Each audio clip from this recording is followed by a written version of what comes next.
Kadırman görүүчүлөр, Manas TV kanalında Din jana Жашоо программасы менен жүз көрүшүп жатабыз. Адаттагыдай эле алып баруучулук кызматта Уланбек Калмырза уулу, саламатсыздарбы? Ардактуу көрөрмандар, бүгүн биз диндер жөнүндө кеп кылабыз. Диндер жана ошондой эле ошол диндердин арасынан ислам дининин өзгөчөлүгү, артыкчылыгы боюнча сүйлөшмөкчүбүз. Башкача айтканда, диндерди салыштырмалуу диндерди таанып үйрөнөбүз. Ал үчүн бүгүнкү студиябыздын коногу теология факультетинде профессор доктор, ошол диндер тарыхы боюнча адис Кемал Полат агай келди. Агай кош келипсиз. Кош булдук, тешеккür ederim. Жана ошондой эле бүгүн котормочулук кызматта теология факультетинин кенже илимий кызматкер Шахмардан Орунбеков агай. Сиз дагы кош келипсиз. Агай, мен дароо эле темага кирип баштайын. Бүгүн ошол диндер жөнүндө, диндер таануу боюнча кеп кылабыз. Бул салыштырмалуу методу деген кандай түшүнсөк болот? Салыштырмалуу диндер тарыхы, салыштырмалуу диндер таануу дегенде эмнени биринчи эске келтиребиz? Evet, sözlerime başlarken izleyicilerimizi, dinleyicilerimizi saygıyla, muhabbetle selamlıyorum. Bu soru ve cevabı bizim için çok önemli. Çünkü dinler tarihine baktığımız zaman Batı'da dinler tarihi bilimiyle uğraşan bilim insanları dinler tarihini iki metotla başlangıçta incelemişler. Bir kısmı dinler hakkında sadece tarihi bilgi verip geçmiş. Bir kısmı da dinleri karşılaştırmalı ele alalım, karşılaştırmalı bilgi verelim diye düşünmüşler. Dolayısıyla karşılaştırmalı metot dinler tarihinin en önemli metotlarından birisidir. Burada dinlerin birbirleriyle olan münasebetlerini, benzer, ortak ve farklı yönlerini karşılaştırmalı bir şekilde ele alarak inceleme vardır. Саламатсыздарбы? Агайыбыз сөзүн башында жалпы көрүүчүлөргө, угуучуларга ысык саламы менен сөзүн баштады. Суроого карай эле жооп катары ошол диндердин ортосундагы салыштырмалуу методун түшүндүрүп кетти.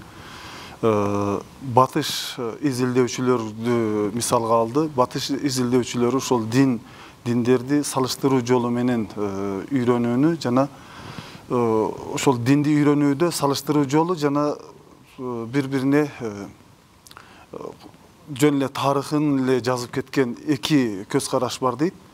Бул диндердин бири-бирине салыштыруу жолу менен үйрөнүү өтө маанилүү bir метод катары эсептелинет дейт. Ancak İslam dünyasına baktığımız zaman maalesef Müslümanlar arasında ve İslam dünyasında dinler tarihine ve karşılaştırmalı dinler tarihine karşı olumsuz bir bakış açısı vardı eskiden.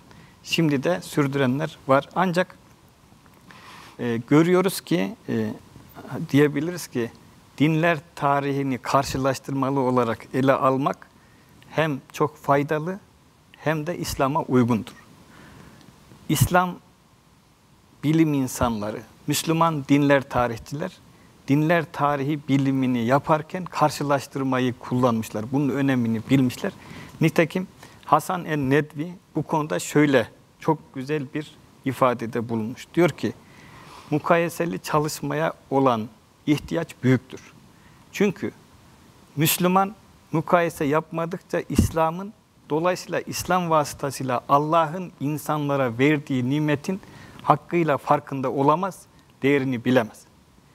Yine bizim tarihimize baktığımız zaman Kanuni Sultan Süleyman, Süleymaniye Camii'nde imamlık yapacak kişide aranan şartları sıralarken diyor ki, İslam'ın yüce gerçeğini ortaya koyabilmesi için dinler tarihi ve karşılaştırmalı dinler tarihini bilmesi gerekir diye çok güzel bir şekilde dile getiriyor. Bu da gösteriyor ki 14 asır önce ecdadımız, Müslüman bilim insanları, 4 asır önce de bizim tarihimizde ecdadımız karşılaştırmalı çalışmanın önemini bilmişler ve uygulamışlardır. Neden önemli karşılaştırmalı çalışma?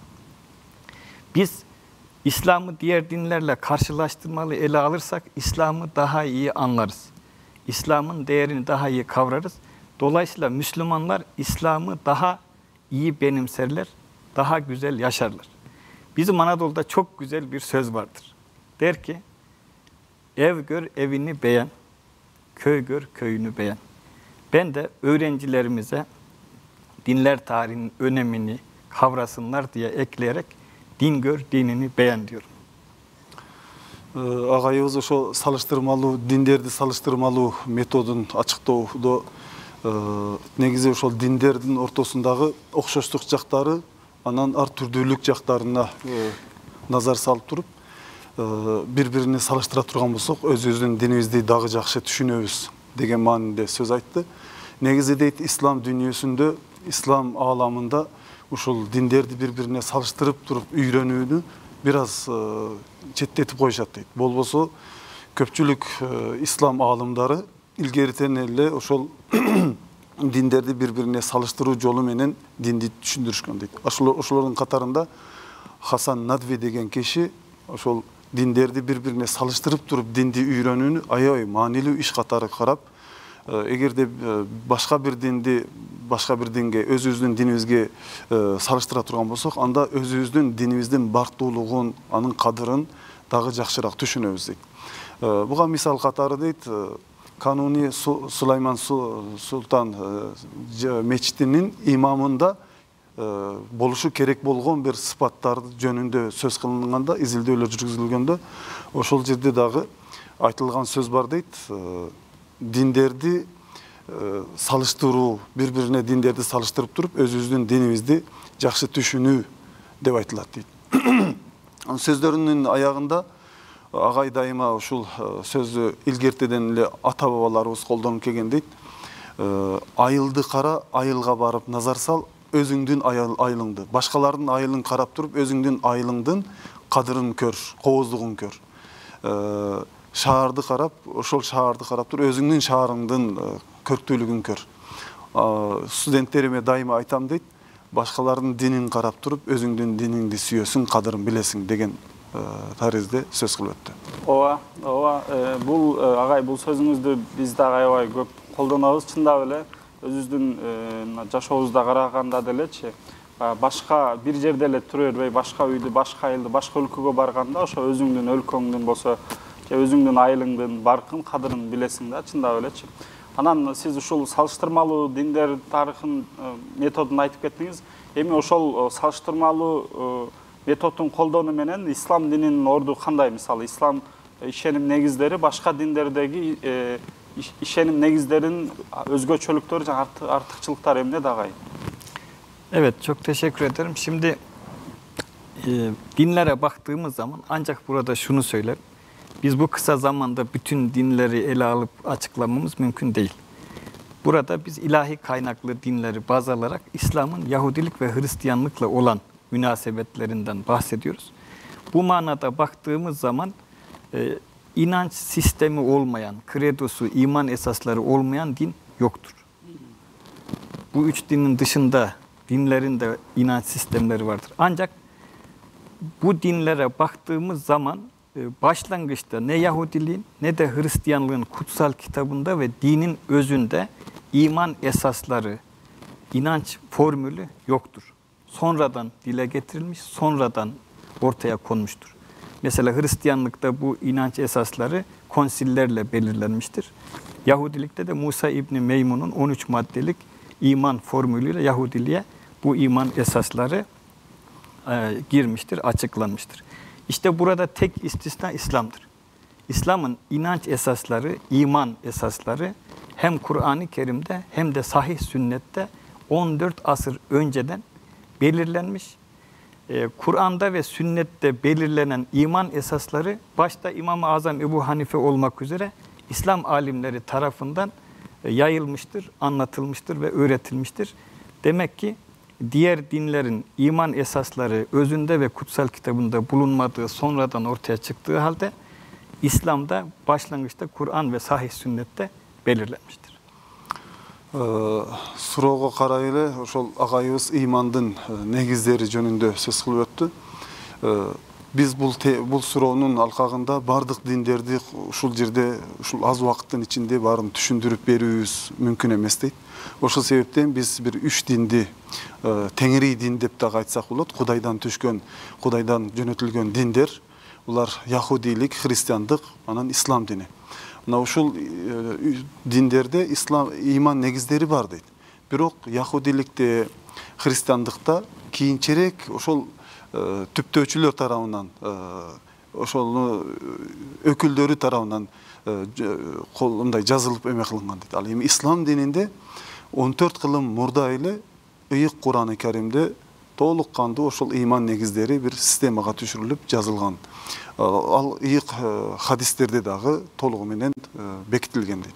Алымыбыз, жол башчыбыз имам Азам Абу Ханифа дагы баш болуп, ушул иман негиздерин башка алымдар менен бир ооздон бекитип коюшкан дейт да. Демек бул жерде ислам дини өзгөчөлөнүп, башка диндерде кийинчерээк ортого чыгып, алардын ыйык китебинде болбогонуна карабай, кийинчерээк адамдар тарабынан түзүлгөн ыйман негиздери аларда бар болсо, ислам дини башталышынан ошол китептерде, ыйык китепте, Куранда жана хадистерде бекитилип, ыйман системасы, ыйман негиздери ачык даана көрсөтүлгөн. İman esaslarında en önemli esaslardan birisi Tanrı inancıdır. Dolayısıyla Tanrı inancına baktığımız zaman diğer dinlerde bir karmaşıklık, bir karışıklık, görüyoruz, bir netlik yok. Örneğin din konusunda sessiz kalan, Tanrı inancı konusunda sessiz kalan, Tanrı ile ilgili pek açıklama yapmayan Budizm var. İki Tanrı'ya inanan Zerdüştilik var. Hinduizm gibi bazı dinlerde çok Tanrı inancı var. Bir de monoteist, tek tanrılı dinler var biliyorsunuz. Tek tanrılı dinlerde bile Tanrı inancı açıklanırken bir karmaşıklık var. Tanrı'yı böyle herkesin anlayacağı, kavrayacağı dilde açıklayamamışlar. Tanrı'yı açıklarken mesela peygamberi Tanrı yerine koyanlar var. Tanrı'nın sıfatlarını eksik zikredenler var.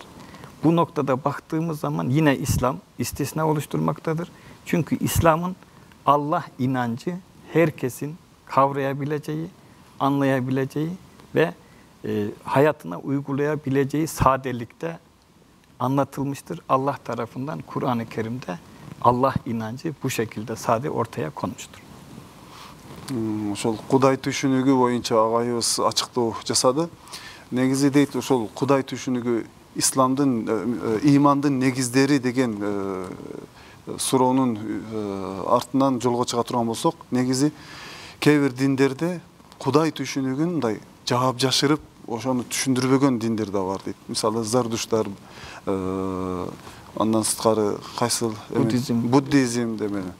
Ал эми Яхудиликте, христиандыкта дагы Кудай түшүнүгүн толук кандуу адамдарга жеткиликтүү түрдө түшүндүрө албаган тарабы бар. Ал эми ислам динибизге көз чаптыра турган болсок, ар бир катардагы киши дагы түшүнө ала турган деңгээлде ачык даана Кудай түшүнүгүн түшүндүрүп бере алган дейт. Şimdi Tanrı inancını 3 ilahi dinde karşılaştıracak olursak, mesela Yahudilere baktığımız zaman Yahudiler Tanrı'yı millileştirmişlerdir. Sadece Yahudi milletine, Yahudi ırkına has bir Tanrı inancı vardır. Halbuki İslam evrensel bir dindir. İslam'ın Allah inancı bütün aleme anlatılmıştır ve İslam evrensel bir dindir. Yani İslam'ın Allah'ı sadece Müslümanların değil, bütün insanların Allah'ıdır. İnanan herkesin Allah'ıdır.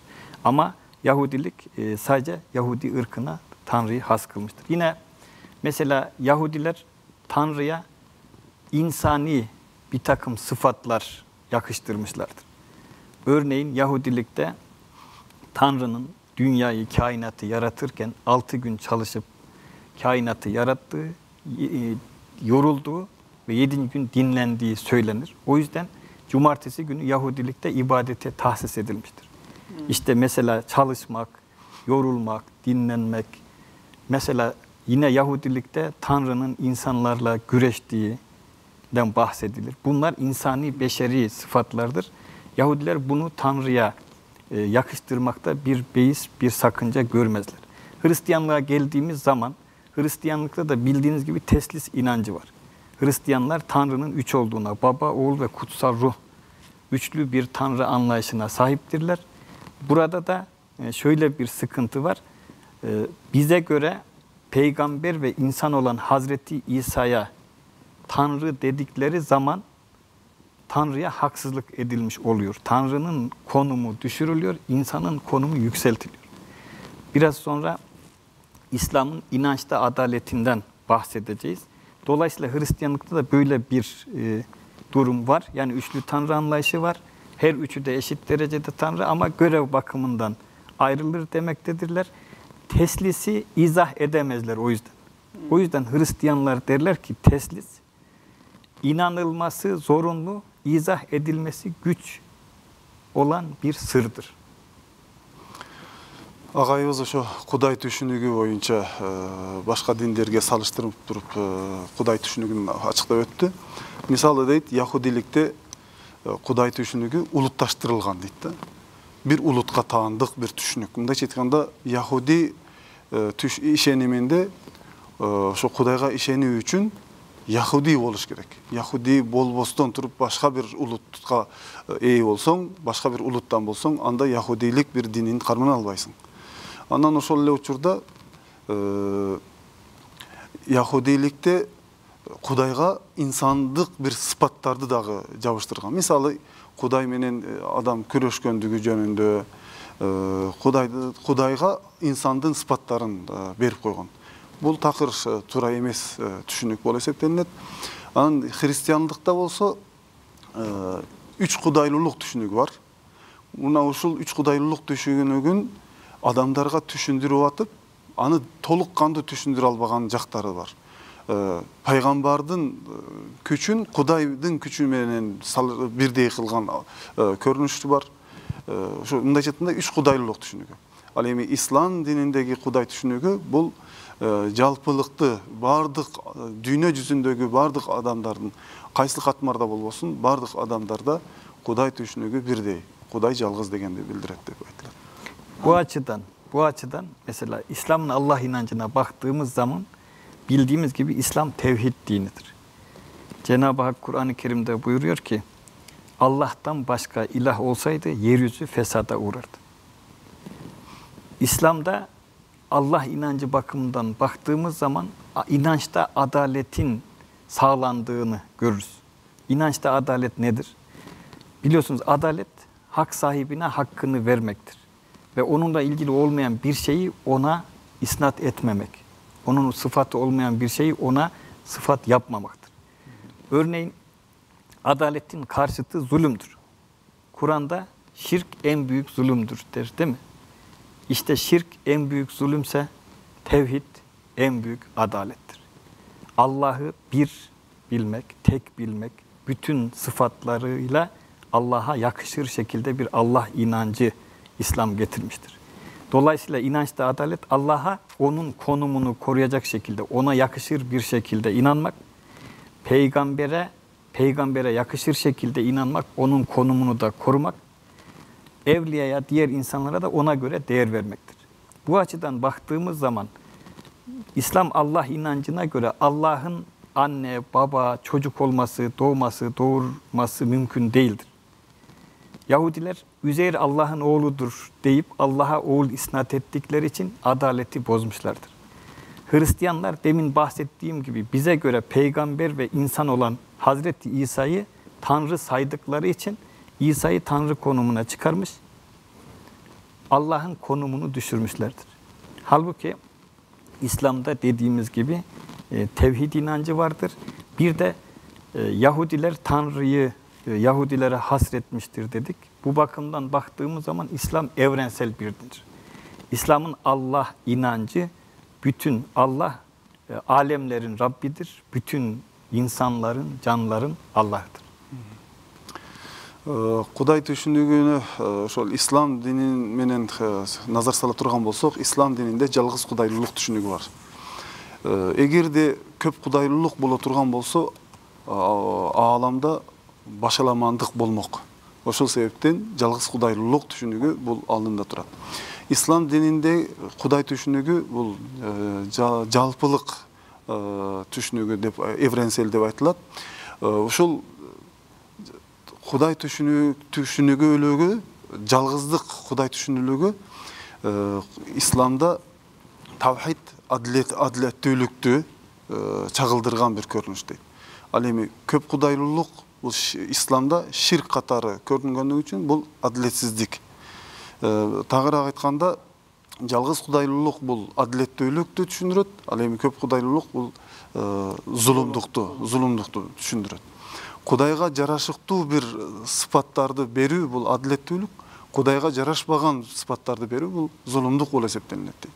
Мисалы дейт, яхудилер Узайр алейхиссаламды Кудайдын уулу деп, Кудайга шерик кошкондуктары үчүн бул зулумдук кылышты. Христиан дүйнөсүндө дагы Иса алейхиссаламды Кудайдын уулу деп, ошол эле учурда Кудайдын улуулугу менен теңеп алгандыктары үчүн Кудайдын жалгыздыгына зулумдук кылышты. Ал эми ислам дининде жалгыз кудайлуулук түшүнүгү бар болгондук үчүн адилеттүүлүк мына ошол жерде көрүнөт. Дагы hepsini kendi yerinde konumunu koruyarak ар бирин ошол өзүнүн ордунда коруп ыйман келтириш керек. Ошондо адилеттүүлүк болот. Демек, чындап эле биз жогорудагы башка диндерди салыштырып айтканда да бул жерде ислам дининин артыкчылыгы, өзгөчөлүгү ошол өзүнүн таухид ишениминде, Кудай ишениминдеги адилеттүүлүгү сиз баса белгиледиңиз. Чындап эле окуп карап көрсөк ошондой экендигин да ынанабыз да бул жерде дагычы.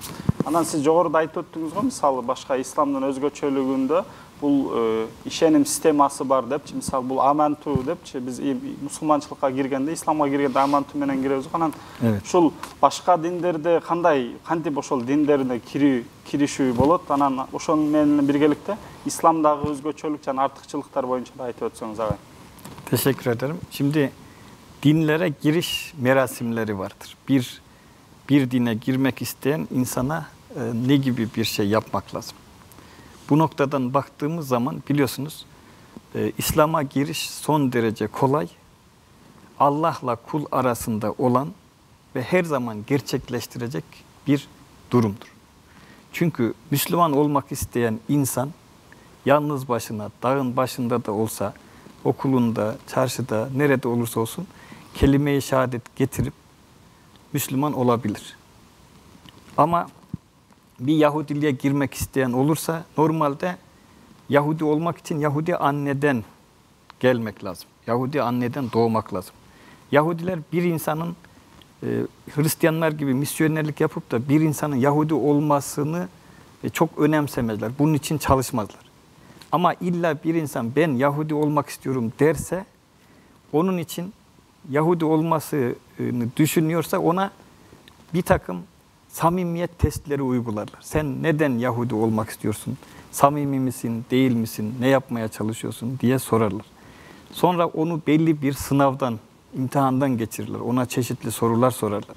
Mesela onun iman formülünü zikretmesini, nelere iman edilmesi gerekir onu açıklamasını isterler.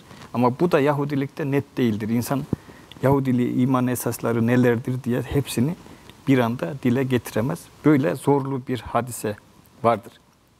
Hristiyanlığa baktığımız zaman bildiğiniz gibi bir başka dinden Hristiyanlığa girmek için veya bir kiliseden başka bir kiliseye geçmek için vaftiz olur. Ben vaftiz törenlerine katıldım. Son derece meşakkatli bir şey olduğunu gördüm. Mesela benim gözümün önünde 106 kişi küçük bir havuzda vaftiz olarak Hristiyan oldu. Onun için orada Hristiyan olmak için vaftiz olmak lazım. Vaftiz olmak için önceden randevu almak lazım, gün almak lazım. Bunu belli bir para ödeyecek şekilde yapan kiliselerin olduğunu da biliyoruz. Dolayısıyla bu açıdan baktığımız zaman İslam'a girmek son derece insan onuruna yakışır. Son derece kolay, Allah'la kul arasında olan bir husustur. Sadece kelime-i şehadet getirip Müslüman olmak mümkündür. Agayыбыз ошо dinge ишенүү багытында кантигенде кайсы бир динге кандай кылып кириш керек экендигин ачыктап өттү. İslam dininde аябай оңой дейт. Эгерде ислам динине кирем деген болсо, киши ал кайсыл жерде болбосун, ал ошол динге, ислам динине кире алат. Тоодо болобу, чөлдө болобу, үйдө болобу, каякта болбосун, өз алдынча Кудай менен ортосундагы мамиле. Жөн гана Кудайга чын ыхластан ишендим, ал жалгыз Мухаммед пайгамбар, анын элчиси деген келиме, тавхид келмесин айтуу менен исламга кирет. Бул өтө жеңил дейт. Ал эми салыштырмалууга келе турган болсок, яхудиликте бир канча шарттарды басып өтүш керек, бир канча этаптарды басып өтүш керек. Жана яхудиликке мен кирем дей турган болсо, ошол яхудилер тарабынан анын яхудилигин кабыл кылыш үчүн бир канча шарттарды коюп койгон. Канча суроолорду, канча сынактардан өтүп, эмне себептен яхудиликти тандап жатасың деп ошону толук тактап туруп, андан кийин ошол яхудиликке кирүүсү мүмкүн. Ошол эле учурда яхуди болуш үчүн анын апасы тарабынан болуш керек. Апасы яхуди болуш керек. Энеси яхуди болсо, ал жеңил кирет. Ислам дининде эч кандай андай бир шарттарды койбой эле келбейин айтат. Христиандыкка карай турган болсок, христиандыкта дагы бир адам христиан болуш үчүн ал вафтиз кылыныш керек, сууга чөмүлдүрүлүш керек да. Сууга чөмүлдүрүлүүсү аябай бир машакаттуу иштерден болуп эсептелинет дейт. Агай бир канча жерде мен бул вафтиз ишине өзүм күбө болгонмун дейт. Көз алдымда 106 киши ошол бир жерде сууга чөмүлдүрүлгөн. Ал сууга чөмүлдүрүлүүсү дагы өзүнчө бир машакаттуу иш экен. Ага дагы өзүнчө төлөмдөр жүргүзүлөт, ага да өзүнчө каражаттар эме кылынып, анан натыйжада ошол христиан динине кирүү болот дейт. Ошол эле учурда христиан дүйнөсүндө бир динден христиан динине өтүү же болбосо христиан ичиндеги өз ара багыттары, мисалы католик, православие, протестант болгон багыттары бири-бирине өтүш үчүн анда дагы вафтиз кылыныш керек. Ислам динибизде ушунчалык жеңил кылып койгон. Кудайга ишенүү үчүн, мусулман болуш үчүн жөн гана тил менен келимени айтып, жүрөк менен тастыктап, Кудайга ишендим десе, ал киши өз алдынча эч бир адамга муктаж болбостон, кайсы бир өкүлгө, дин өкүлүнө муктаж болбостон, Кудай менен өзүнүн ортосундагы мамилени Кудайга ишендим деүү менен исламга кирген болот. Демек, бул жерден дагы карап көргөндө, бул ислам дининин сиз айтып аткандай эле универсалдуу экендигин, жана ага кирүүдө толтура бир аземдер, башка машакаттар жок экенин көргөн болобуз агай. Биздин негизинен убактыбыз дагы аз калып баратат агай. Негизи ишеним негиздери дегенди айтып өттүңүз да, таухид ишеним деп, исламда Кудайга жалгыздыгы бар экени, жаратуучулугу. Анан ошол исламдагы ишеним негиздери да 3 негизги тулганын буттарындай болуп, 3 негизги түркүп бар эмеспи? Ишеним негиздери, анан ишеним негиздери таухид ишеними, андан кийин пайгамбарлык институту, андан кийин акырет ишеними бар да. Анан ошондой эле башка диндерде да бул нерсе болуш керек. Мисалы, дүйнө жана акыретке болгон көз карашы кандай элестетет, мисалычы. Ошолдон дагы айтып берсеңиз ага, башка диндерде дүйнө менен өлгөндөн кийинки акырет жашоонун байланышы. Evet. Şimdi bu noktada dünya ile ahiret dengesi açısından, dünya ahiret düşüncesi açısından dinlere baktığımız zaman Yahudilik daha çok yüzü dünyaya dönük, daha çok dünyevi konuları önemseyen bir dindir. Bir nevi Yahudilikte ahiret ötelenmiştir. Daha çok dünyevi konular ön plana çıkarılmıştır.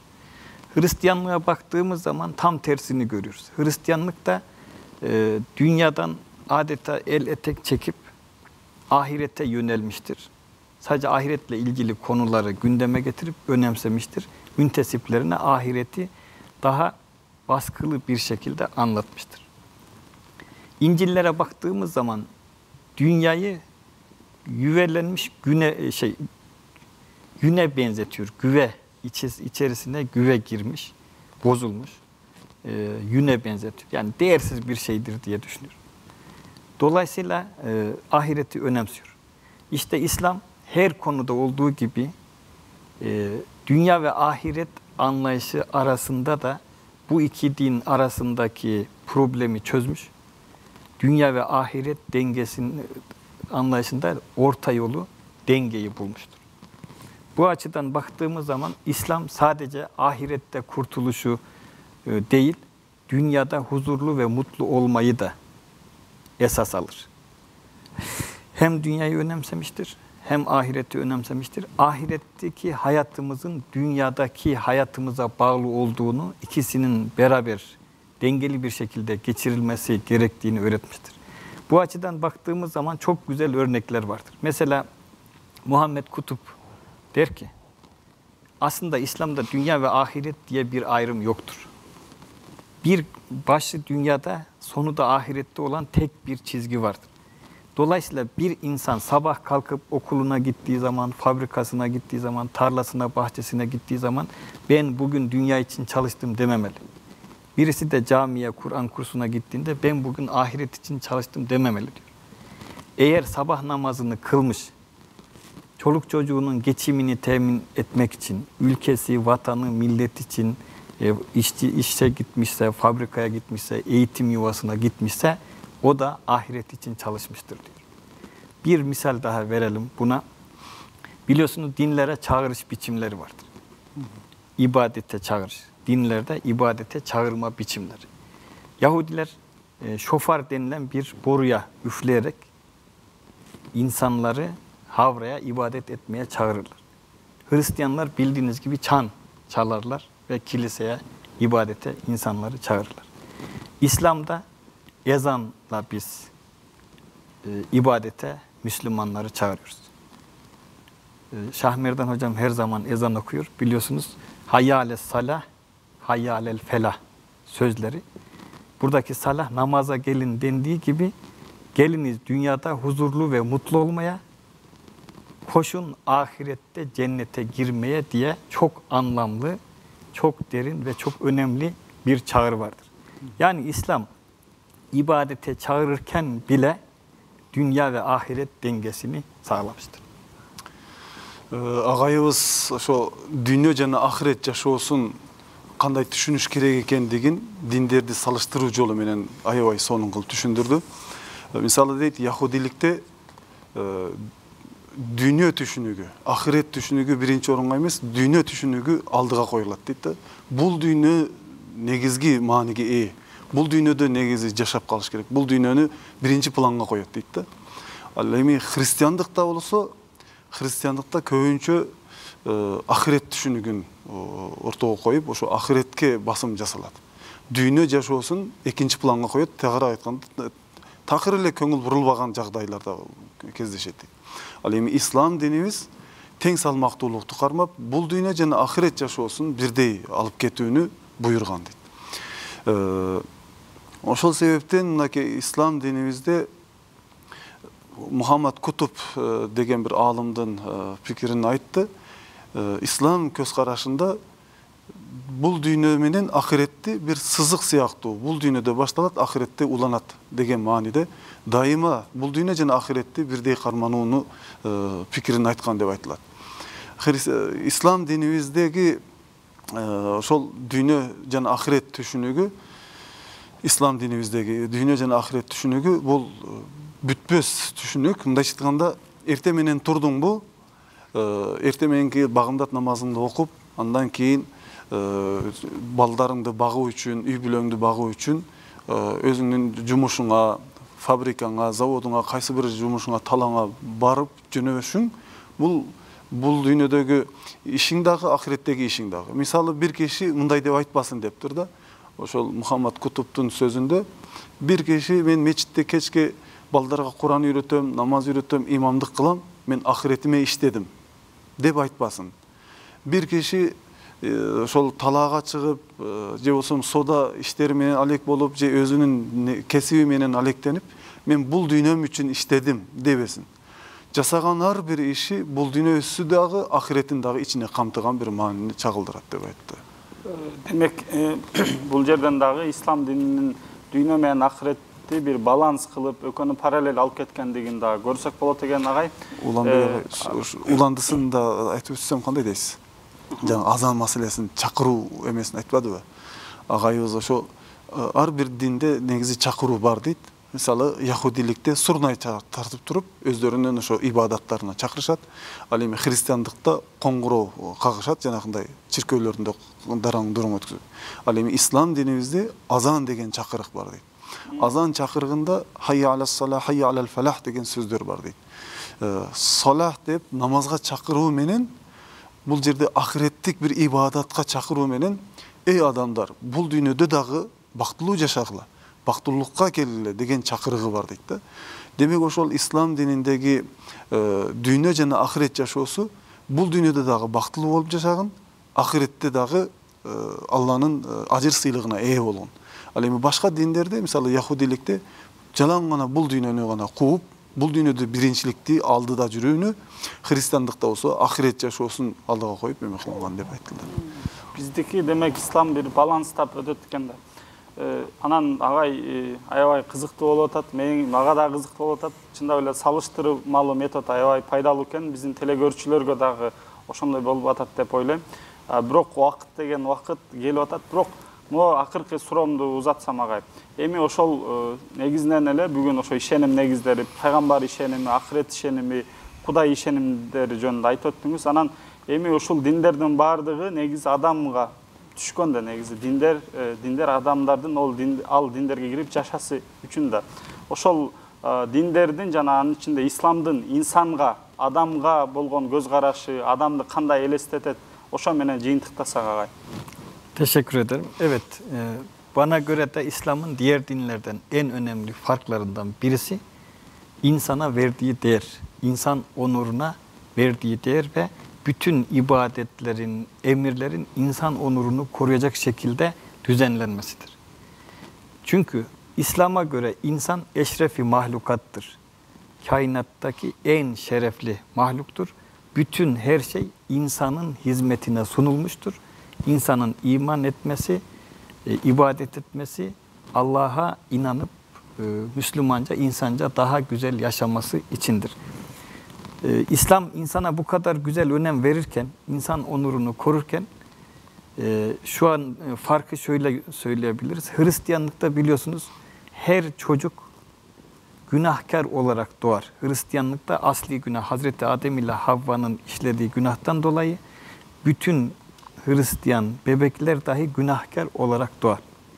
Halbuki İslam'da bir bebek tertemiz bir fıtratla, dini kabul etmeye müsait bir fıtratla, İslam'ı kabul etmeye müsait bir fıtratla doğar. Dolayısıyla temiz olarak görülür ve eşrefi mahluk olarak da bilinir. Hristiyanlıkta bu asli günahtan dolayı Hristiyan fertler kendi dualarının kabul olmayacağını düşünerek, çünkü günahkar olduğu için Allah'a dua edecek yüzünün olmadığını düşünürler. Hristiyanlar bu nedenle kiliseye gelip azizlere dua ederler. Azizlerin o duaları Tanrı'ya ulaştıracağına inanırlar.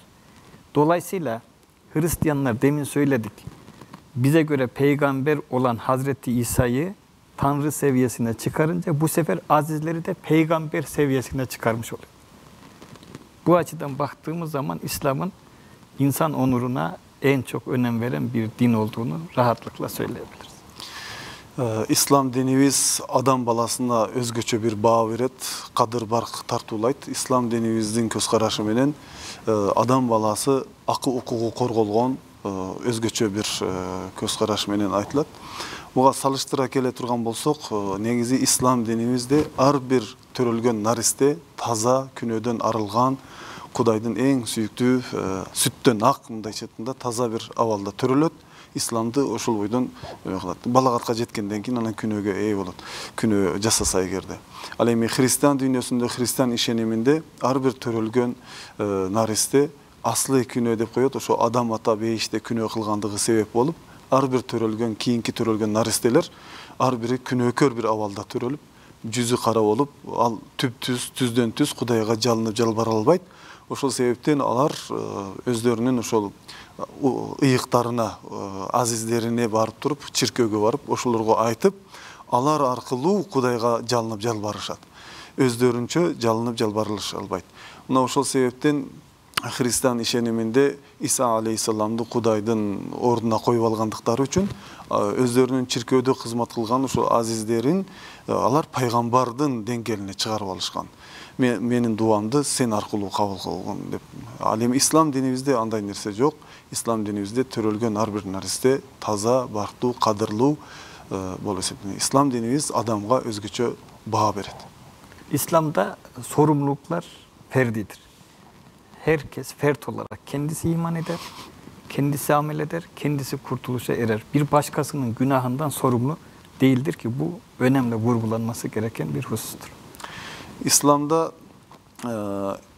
jogorda aytып öttü agay, ошол ар bir жаралган insan aşraful mahlukat, эң şarapаттуу жаратылыш деп которсок болот.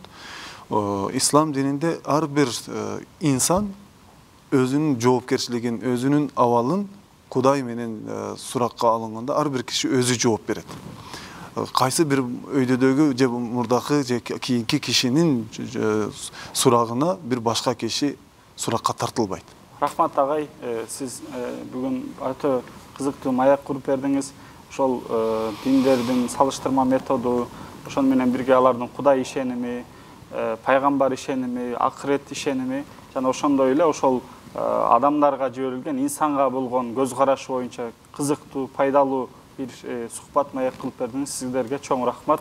Ишиңиздерге ийгилик, сизге да котормочолук кызмат үчүн. Ооба, ардактуу көрүүчүлөр, чындап эле биз бүгүнкү берүүдөн дагы көргөндөй, жогоруда агай айтып өткөндөй эле биздин ошо ислам тарыхында, ислам маданиятында башка диндерди үйрөнүүдө бир кандайдыр бир терс жагдай болуп келген мурда. Бирок ал учурда эми мынчалык деңгээлде мусулмандар байланышы аз болгон да. Бирок бүгүнкү күнгө келгенде массалык маалымат каражаттары болсун, башка каражаттар негизинде дүйнө болгон байланыш өтө көп болду.